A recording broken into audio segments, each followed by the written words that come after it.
Kita beralih ke sorotan pemilu 2024, Saudara. Banyaknya pemilih muda di pemilu 2024 membuat partai politik tidak jarang mengandalkan caleg muda untuk menarik suara. Bahkan tak jarang pula para caleg muda itu diberi nomor urut atas. Seperti apa aksi mereka menggait para pemilih dan apa kelebihan dari para caleg muda di pemilu kali ini? Berikut liputannya untuk Anda. Calon anggota legislatif muda DPR RI dari Partai Golkar, Abraham Srijaya, melakukan belusukan ke Pasar Kambing Tanah Abang, Jakarta Pusat. Caleg Dapil DKI Jakarta 2 nomor urut 3 ini juga menyapa dan berdialog langsung dengan warga Tanah Abang. Mendapat amanat nomor urut atas dari Partai Golkar membuat Abraham bekerja keras untuk bisa memenuhi harapan partai menembus Senayan. Didampingi para tokoh masyarakat setempat dan relawan, caleg usia 31 tahun ini tak segan keluar masuk gang permukiman padat penduduk demi mengetahui kebutuhan dan permasalahan warga di sana. Dalam belusukan ini, Abraham menyapa pedagang kambing yang mengeluhkan belum adanya renovasi kembali pasar kambing pasca kebakaran pada bulan Agustus tahun 2023 lalu yang membuat perekonomian para pedagang dan warga di pasar kambing belum membaik. Ini menjadi salah satu basis kami. Jadi kita ingin menghidupkan slogan dari Tanah Abang kembali ke Tanah Abang. Jadi saya sebagai warga Tanah Abang juga ingin memberikan kontribusi ke teman-teman Tanah Abang. Kalau misalnya pasar kambing itu kan menjadi hal ikonik buat teman-teman Tanah Abang, tapi sampai selama ini kan belum pernah terawat. Nah, harapan dari masyarakat apabila kami bisa duduk, meskipun tidak ada kaitannya dengan jabatan saya sebagai anggota DPR, paling enggak kita bisa mencarikan CSR atau bantuan dari perusahaan swasta maupun dari segala BUMN untuk bisa membantu terbangunnya pasar kambing tersebut.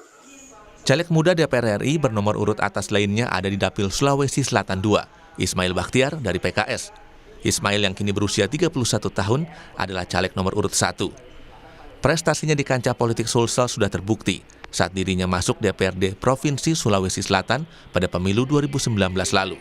Dan kini, Ismail ingin mengulang sukses dengan menembus Senayan.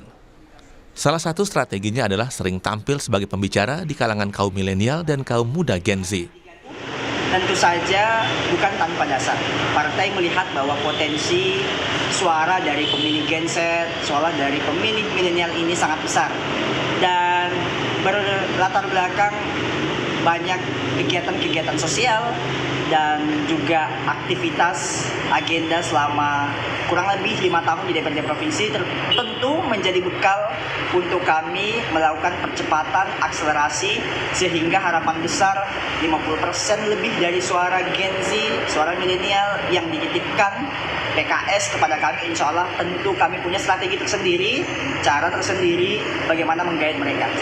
Di Dapil Jawa Tengah 1 ada caleg muda DPR RI dari PDIP, bernomor urut 3 Rahajang Widyaswari Cahyokumolo. Rahajang merupakan putri dari politisi senior PDIP almarhum Cahyokumolo. Sebagai caleg muda dengan nomor urut atas, Rahajang mengaku senang namun juga ada tanggung jawab yang besar untuk menyuarakan suara parpol, diri sendiri dan juga capres yang diusung. Rahajang berharap pemilih pemula untuk dapat memberikan suaranya kepada para caleg muda. Harapan saya kepada pemilih, terutama karena nanti pemilu tahun 2024 ini kan banyak pemilih pemula ya, pemilih usia muda. Jadi diharapkan kehadiran saya dan kami teman-teman calon legislatif yang usia muda dapat menarik pemilih dari usia muda. Semoga untuk generasi Z terutama tidak buta politik dan ikut berpartisipasi di pemilu 2024. Sementara itu, pengamat politik yang juga Direktur Eksekutif Parameter Politik Indonesia, Adi Praitno menilai, caleg muda dengan nomor urut atas bisa didasari atas 2 faktor penting. Salah satunya, berpotensi meraup banyak suara untuk parpolnya. Mungkin anak-anak muda yang mendapatkan nomor urut 1, nomor urut 2, dan nomor urut 3 adalah mereka yang orang tua dan keluarga besarnya yang saat ini menjadi pengurus teras sehingga punya penetrasi dan pengaruh kuat di internal partai. Itu tidak bisa dibantah. Yang kedua, harus diakui juga nomor urut 1, nomor urut 2, dan nomor urut 3 yang dimiliki oleh caleg-caleg muda adalah caleg yang pastinya dinilai punya resource, dinilai punya modal sosial dan modal politik untuk mendapatkan tambahan kursi di setiap daerah pemilihan. Mereka mungkin populer, mungkin mereka itu punya akses terhadap pemilih, dan tentu saja dipersepsikan sebagai orang yang akan mendapatkan suara kursi di dapil.